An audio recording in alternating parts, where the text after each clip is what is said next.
Hey guys, welcome to the Bitcoin Fortress podcast, helping you increase your financial freedom. This is episode 31, and we're recording this on September 3rd, 2022. This podcast is for entertainment only and is not investing advice, so please do your own homework. Okay. Starting off with the weekly market update, the S&P 500 on Friday posted another week of hefty losses, following 3.29% for the 5-day session. The benchmark index has now posted a 3-week losing streak after a 4-week run of gains. The markets are closed on Monday for the Labor Day holiday. Happy Labor Day, by the way, for those of you that are in the United States and celebrating.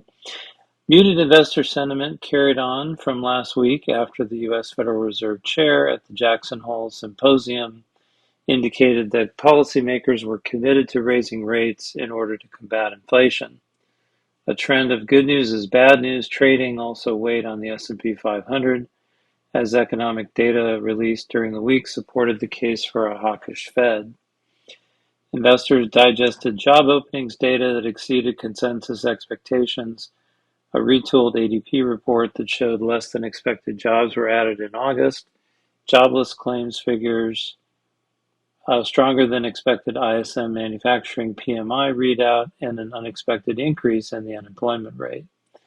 The S&P 500, along with the broader market, also took a hit from semiconductor stocks, which fell after the U.S. prohibited NVIDIA from selling some of its products to China. Oil prices ended the week higher on expectations that OPEC Plus will discuss output cuts at a meeting next week. Brent crude futures settled at $93.02 a barrel, while U.S. West Texas Intermediate crude futures settled at $86.87 a barrel. And I don't normally do portfolio updates in mid-month, but I did make a switch in my 401k. About a week ago, I got out of stocks and I just switched the portfolio to 50-50 treasury bonds and real estate. I think those are probably going to lose less money in the coming weeks vis-a-vis stocks, and I just thought it made sense to move into something a little bit more defensive there. Didn't really change anything else, but I did make that one move mid-month. Okay, so moving on to Bitcoin news. The first one was a kind of a fun one. Some pretty serious fear and uncertainty and doubt. This is from CoinDesk. This was published on September 2nd. And the title of the article is Bitcoin's price may crash after Ethereum's merge, researcher says. Kyle McDonald told CoinDesk TV's First Mover the Bitcoin network may be regulated away because of its energy consumption. Kyle McDonald, an independent researcher, predicts that the Bitcoin network may be regulated away, causing the price of Bitcoin to collapse. He recommends selling Bitcoin now. The reason is that after the Ethereum blockchain switches to a drastically less energy-intensive method of validating transactions known as proof of stake, investors and regulators may realize that the energy-intensive method that both Bitcoin and Ethereum use now, called proof of work, was never really necessary. Speaking on CoinDesk TV's First Mover program on Friday, McDonald cited the climate crisis and Bitcoin's massive use of energy. He said that because Bitcoin doesn't have the coordination like Ethereum to leave proof of work, it could be the first to be regulated away. Crypto's energy consumption has become a major bone of contention for environmental activists and governments.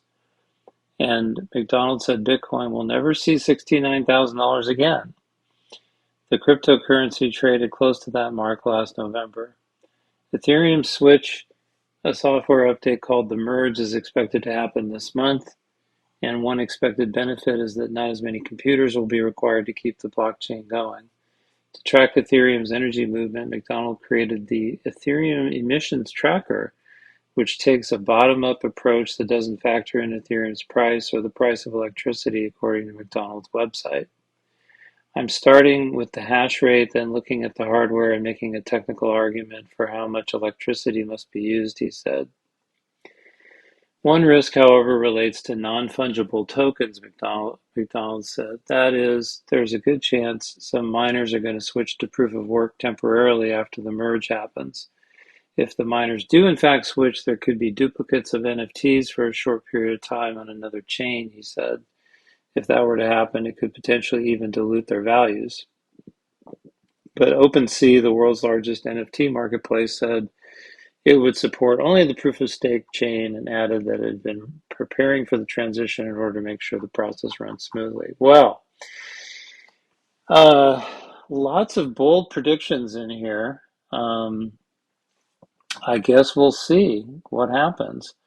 It would be surprising to me if Bitcoin were regulated out of existence globally, since there is a certain amount of financial incentives attached to Bitcoin mining, for example.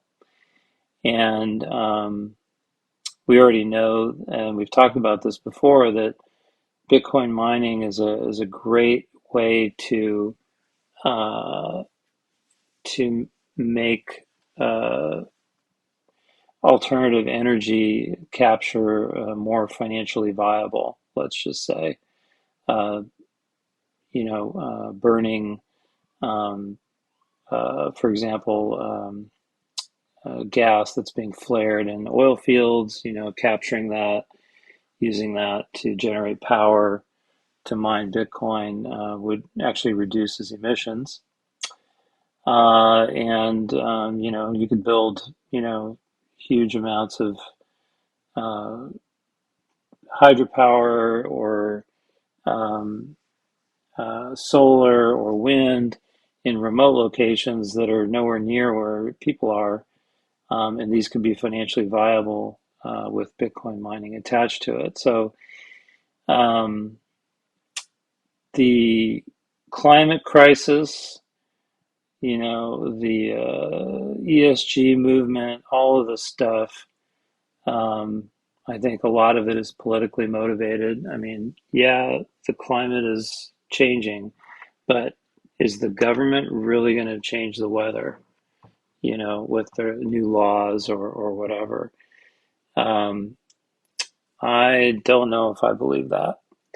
And so, there's definitely a political narrative here. There's definitely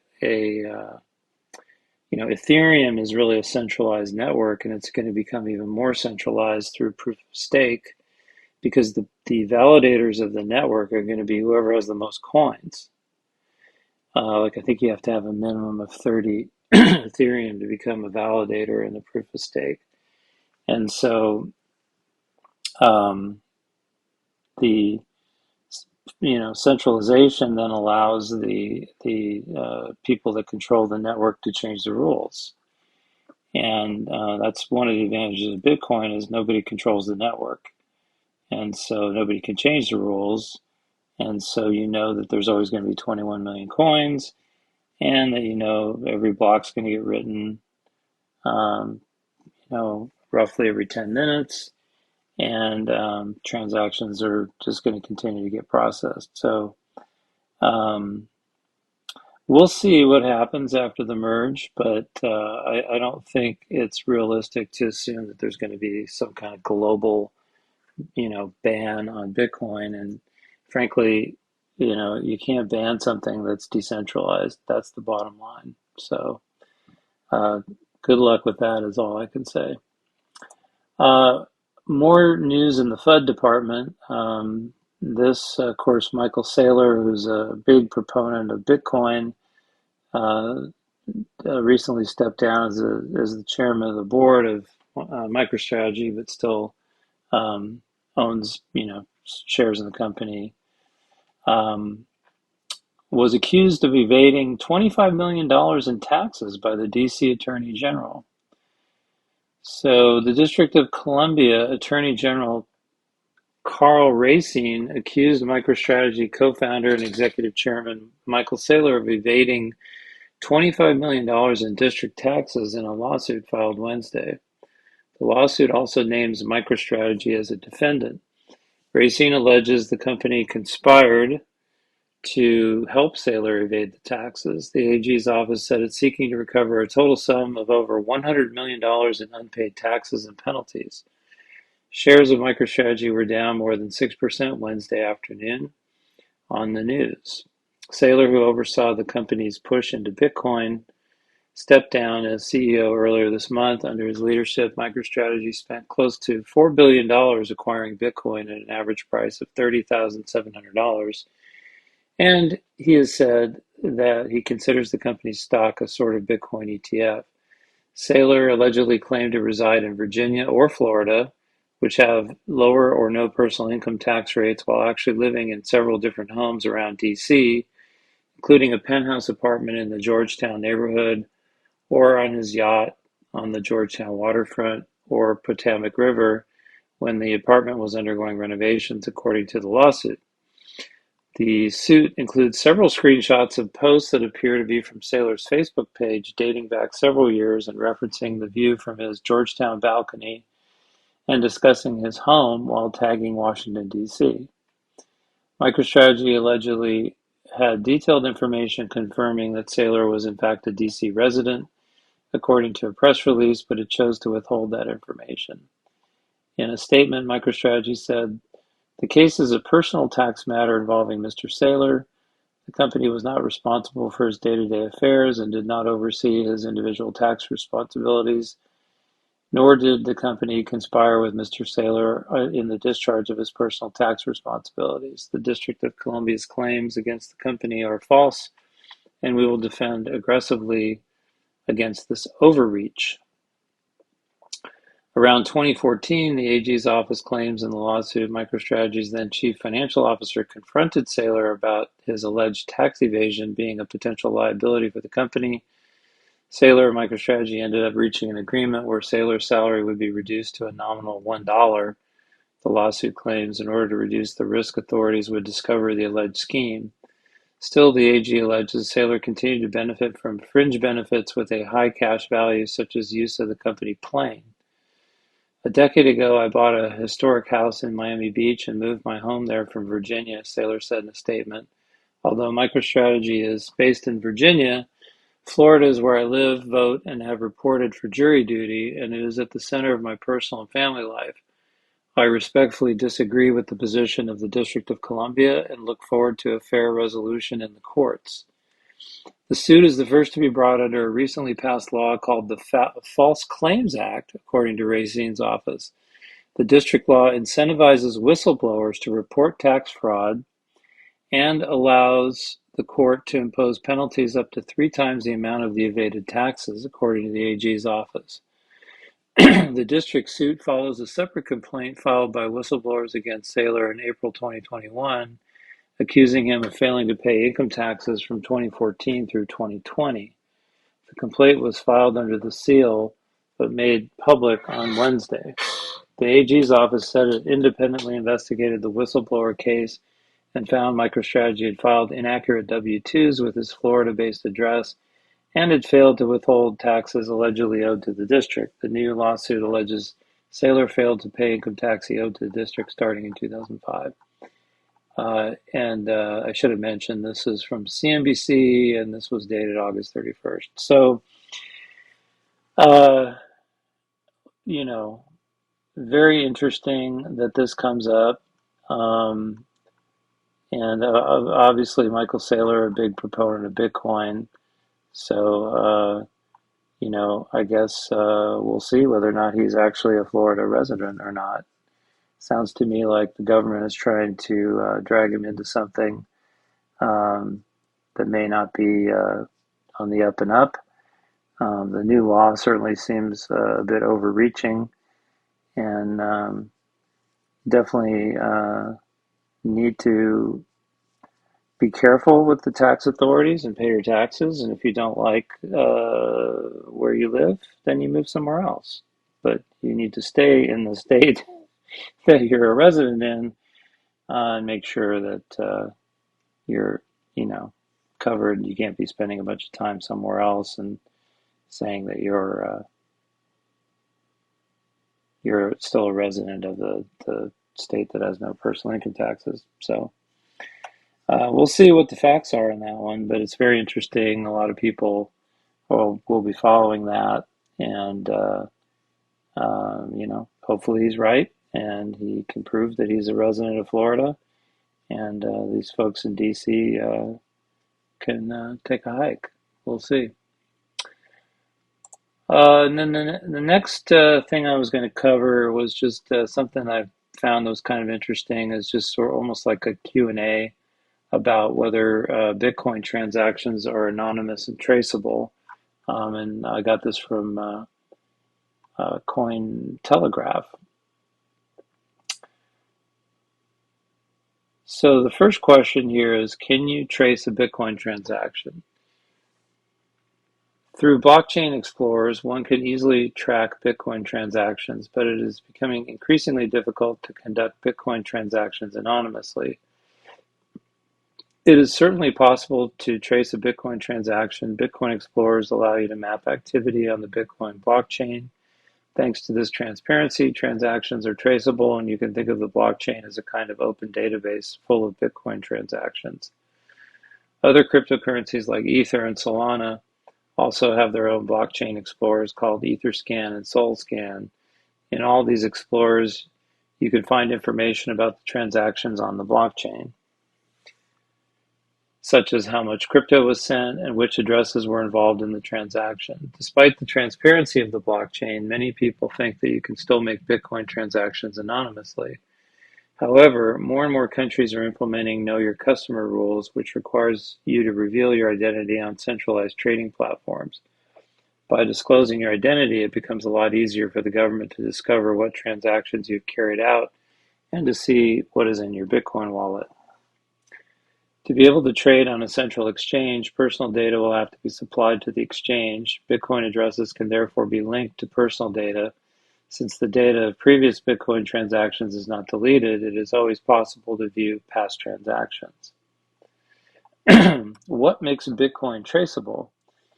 Bitcoin transactions are traceable because Bitcoin's blockchain is completely transparent and every transaction is publicly stored on a distributed ledger. Since 2013, various studies have been looking into tracking Bitcoin transactions and their associated identities. Although it is possible to create a certain form of identity with cryptocurrencies, it is difficult to send transactions completely anonymously via the Bitcoin blockchain. Blockchains remain fully open and accessible to everyone. Thanks to the transparency of the blockchain, it is possible to easily track money flows. If the identity behind a wallet address is known, then the transactions made can be traced back and traced in the future. All these transactions can be viewed in detail. In this way, it is possible to see which amount was sent, but also on which date and to which wallet. How are Bitcoin transactions traced? With increasing legislation and surveillance, governments can trace fraudulent BTC transactions more easily by finding the identity behind a Bitcoin wallet address. In recent years, millions in cryptocurrencies have been seized by various governments worldwide. Criminals saw the opportunities that blockchain technology has to offer and tried to buy cryptocurrencies such as Bitcoin as anonymously as possible. Ultimately, this did not work out well for many fraudsters, and it can be stated that Bitcoin transactions are not fully anonymous. These events have helped to tighten legislation in this area and intensify the search for fraudulent transactions. When trading from Bitcoin wallets whose identity is not known, transactions can be traced quickly and it can take time to find out the identity. When someone wants to exchange their cryptocurrencies for United States dollars, it already becomes a lot easier to trace the identity of the wallet owner and trace back the transactions. Can you search for a Bitcoin wallet address? It is possible to search for a Bitcoin wallet address through a Bitcoin Explorer. However, finding a crypto address does not mean that you also know the identity behind it. When you don't have any identifying information that goes with the Bitcoin wallet, it's hard to search. Through a blockchain explorer, it is easy to find transactions and addresses, but it can take a lot of time to find out the identity behind a wallet address. Because someone's wallet address does not have to be anonymous, but can be hard to find, a Bitcoin wallet address is called a pseudonym, an alias, which is different from someone's actual name. The data is not linked to an identity, but it is still possible to trace someone's identity or a pseudonym. What are the challenges in tracking a Bitcoin address? It can be difficult to track Bitcoin transactions when people use various wallets and Bitcoin mixers. These factors disrupt the search process and take up a lot of time. Despite the fact that it is challenging for users of a Bitcoin wallet to conduct transactions completely anonymously, there are several ways to get close to anonymity. For example, it is possible to use a cryptocurrency mixer. In this case, it is a Bitcoin mixer, which ensures that it is more difficult to make Bitcoin traceable. This is done by mixing Bitcoin transactions from different people together in a pool, then sending the transactions to the intended addresses. In addition, wallets can be very difficult to monitor. If someone does not want their activities on the Bitcoin network to be traceable, it is possible to create a sort of smokescreen by creating many crypto wallets and carrying out various transactions between these wallets. It can be more difficult for anyone to trace transactions in wallets. Both challenges are difficult on their own, but combining them can make tracking Bitcoin addresses a lot more difficult. Tracking transactions in wallets will take an enormous amount of time and energy. Can you have an anonymous Bitcoin wallet? Anonymous Bitcoin wallets exist, but be careful while handling them. You can reveal your identity, which defeats the purpose of the wallet. It is certainly possible to have an anonymous Bitcoin wallet. However, a wallet alone is not enough to ensure this anonymity. When someone makes several transactions, an identity can be linked to a wallet where this information is known. Due to the tightened KYC rules for exchanges, it seems to be increasingly challenging to conduct transactions in a completely anonymous way. Nevertheless, there are Bitcoin wallets that allow you to operate completely anonymously. The Electrum wallet is an example of this, which can also be integrated with a hardware wallet. Before making the choice to use an anonymous wallet, it is useful to first consider how Bitcoin will get into the wallet. When Bitcoin is sent from an exchange with KYC, the anonymity is already gone. And finally, should I share my Bitcoin address publicly? It is not a problem to share public keys, but make sure the private key cannot be found by third parties. Transactions can be sent to the public key, which is completely secure. It is safe to share your Bitcoin address publicly. This way, it is possible to safely complete donations or payments. No cryptocurrencies can be stolen through a public address. The only way by which stealing crypto is possible is if someone has managed to get hold of the private keys. Bitcoin wallets always make a difference between public keys and private keys. A public key can be compared to your email address. Anyone can send emails to it, but only the owner of the email address can read them. With a cryptocurrency address, this is no different, since others can use this address to send crypto, and the owner of the address is the only one who can use the digital asset. The private key is the password to enter the wallet. It is important that this unique code is kept in an offline place where no one can access it. Sharing personal data, such as the private keys and the wallet password, with others can cause the wallet in question to be emptied. Therefore, only share the public key if necessary and keep the other codes in a safe place. And so this is a great segue into my topic for this week, which is Bitcoin security setup. And I would say it's always a good idea to check your setup and adjust. So if you want to take advantage of all that Bitcoin has to offer, you should not hold your coins on exchanges and should self-custody them instead. There have been plenty of headlines lately of people losing their coins when an exchange goes under.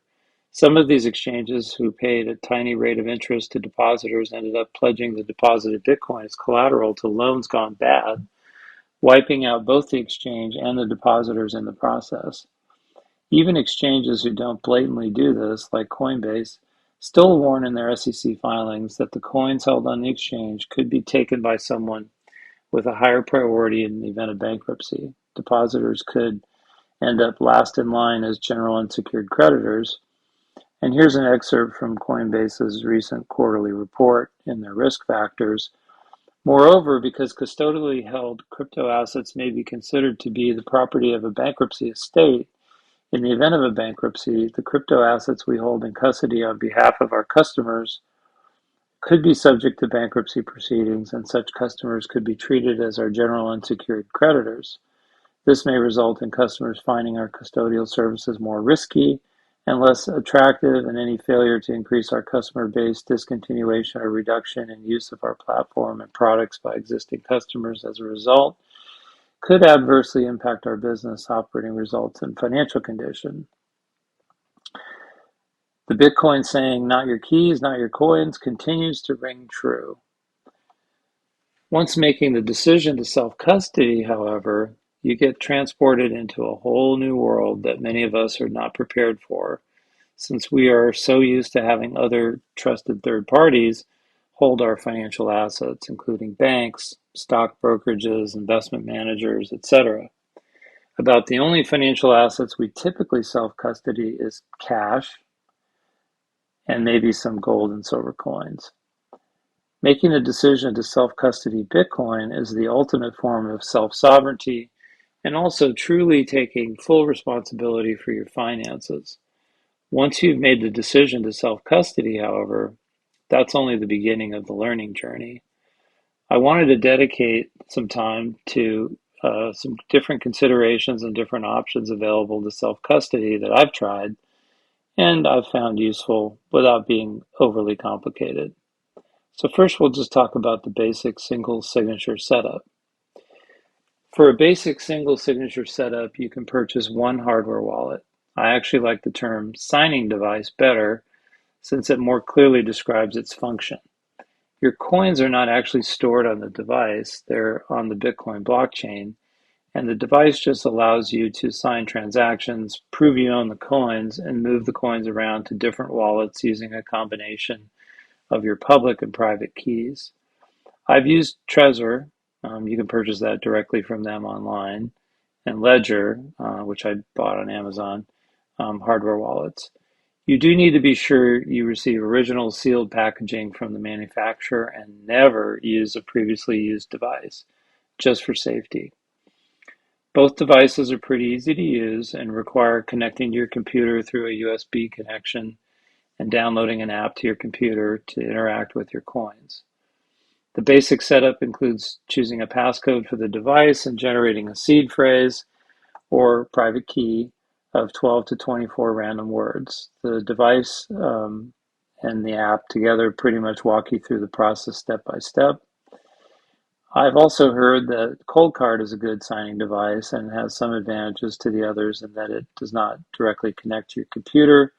It uses a micro SD card and has several other security features. Some are actually quite advanced, but I haven't used that one yet. The upside of a basic single signature setup is that it's easy to implement compared to other options, and it's also faster and easier to use in practice to transfer coins around your wallets. The downside of a basic setup is that if something happens to your signing device, or if your passcode and or your seed phrase are lost or stolen, you're in big trouble and your coins could be lost forever.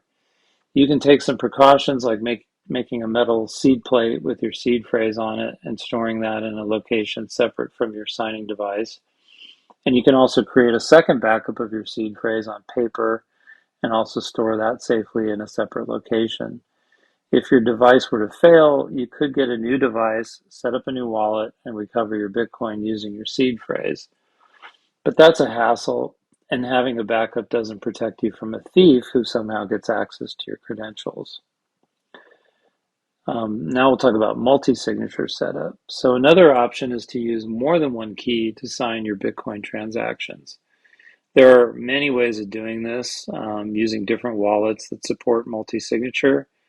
Actually, in my blog post for the week, I included a link to the Bitcoin wiki that has some examples of wallets that support multi-sig, as well as a nice explanation of what it is and how it works. From what I've learned, it sounds a bit more complicated to implement compared to single signature, but significantly improves your security since it eliminates the single point of failure of one key. One multi-signature option that I've tried and I like so far is with Unchained Capital. They are a Bitcoin-only company that provides Bitcoin purchasing, custody, and lending services. For custody, Unchained provides a multi-signature vault that can be accessed by using two of three keys. I started out with them by rolling over a Roth IRA I had at JP Morgan. Their vaults use the two of three setup, which means any two of three keys can be used to sign transactions. While it's nice to have a full control over your coins in the IRA, if you withdraw your coins early, you'll be subject to penalties, and that's basically what the custodian, Solera Bank, that they use watches out for, in addition to deposits in excess of how much you're allowed to contribute each year and other IRA compliance matters. This is the only Bitcoin IRA I've found so far where you can truly hold your own keys, which is why I'm also rolling over the coins on my digital trust IRA where you can't hold your keys to my Unchained IRA. I have also recently set up another vault to store some of my other non-retirement account coins. So to set up a vault, you upload two public keys, not your private keys, from two separate signing devices. Unchained supports Trezor, Ledger, and Coldcard, and they hold the third key. In this setup, you can access your coins anytime by using your two signing devices to sign transactions. But if for some reason one of them becomes compromised, you can reach out to Unchained to use their key as the second key to access your coins. You also have to be able to log into their portal to access the vault, which is another security check against unauthorized access. They also have optional features like requiring video identification if more than a certain percentage that you set of the coins are moved at one time before allowing the transaction. Bottom line is having two keys to access your coins makes it way harder for someone to steal your coins versus having only one key. The nice thing about multi-signature setup with Unchained is that you can still have full control of your coins with the two keys, but you can have someone to help you if your keys are compromised, in addition to some other optional security features. The downside of this setup is if Unchained goes out of business and you no longer have access to your vault. Since you still have your two keys, though, you can still sign transactions with both keys by using another application. So you would set up your own multi-signature wallet using your two keys and then move your coins wherever you want to. It's a hassle, but at least you still control your coins. There are other two of three multi-signature setup options available with Unchained, including you holding one key, a trustee holding the second key, and Unchained holding the third key. Any coin movement would require coordination of two of the three key holders, and obviously proof that the movement is authorized would be required. This is an extremely secure setup, but is also a hassle since you would have to coordinate coin movement every time. Having said that, this would be the ultimate protection against what Bitcoiners call the $5 wrench attack, which is if someone physically threatens you to transfer your coins to them. With this setup, there's no way that you can move the coins by yourself. Now I'll talk a little bit about estate planning. So there are advantages from an estate planning standpoint to using multi-signature security, since your trustee and Unchained could work together to move your coins as part of your estate settlement process without needing your key. The other way to handle this for estate planning, if you want to control the two keys, is to leave a detailed letter of instruction to your successor trustee on how to access your keys when you pass using the multi-signature setup, or single signature if that's what you have. One thing I would not do is put your signing device passcode or private key in the letter. Instead, I would refer to a location where they're stored under lock and key, and either where to find the key or who has custody of the key. That way, if the letter falls into the wrong hands, they can't easily steal your coins. Bitcoin is a relatively new asset in the estate planning space, but not too dissimilar to gold, silver coins, family heirlooms, and similar physical assets that need to be transferred to heirs. However, Bitcoin is certainly more complex in how it's held and transferred compared to traditional self-custodied assets. Now I'll talk a little bit about seed phrase storage. So, as I mentioned before, it's highly recommended to purchase a seed plate. I tried one called CryptoTag Zeus, but there are plenty of others on the market where you store your seed phrase. You basically punch codes into a metal plate that represent the seed words in their exact order. CryptoTag actually references a standard, what they call a BF31 word list, and you use a metal punch. Super loud, so you have to wear earplugs when you do that. This is much more durable way to store the phrase than a piece of paper. And I keep the seed plate stored in a bank safe deposit box, so it's away from the house and inaccessible without quite a bit of extra work. And I also keep a backup copy of the seed phrase in a fireproof safe just in case it's needed. While it's not ideal to keep the seed phrase and signing device in the same location, it is more convenient if you need it. There are often firmware updates to the signing devices, and you need to have your seed phrase handy in case there's a problem with the update. And actually, that's another reason why you want to have multi-signature is because these are, after all, hardware devices and software, and stuff happens. So far, though, I haven't had any problems with any of either updating the software on my computer or the firmware on the keys on the signing devices. With a multi-signature setup, like I described previously, where you control two of the three keys, there's less risk if one of the keys are compromised as long as both signing devices are kept in different locations. Some final thoughts. I sometimes struggle with balancing self-reliance and relying on third parties when it comes to Bitcoin. I think each person has to come to their own conclusions about the right mix to optimize self-sovereignty and security. This is why Bitcoin continuing education and research are essential so you can evaluate the different security options. My setup has definitely evolved over time, and I'm sure it'll continue to evolve as I learn more and new services and products come into the Bitcoin space. Accumulating Bitcoin is like planting a tree. You may not live long enough to enjoy the shade of the tree, but your future generations will. As such, the only thing more important than accumulating Bitcoin is making sure that it's properly secured. Okay, so thank you for listening to the podcast. If you enjoyed the show, please like and leave a comment. Also, don't forget to subscribe on your favorite podcast app so you don't miss an episode. You can also follow my Substack at bitcoinfortress.substack.com, and I will include links to the articles as well as my blog posts for this week in the show notes. And you can follow me on Twitter. My handle is @NickReichert, and I will talk to you all next week. Bye-bye.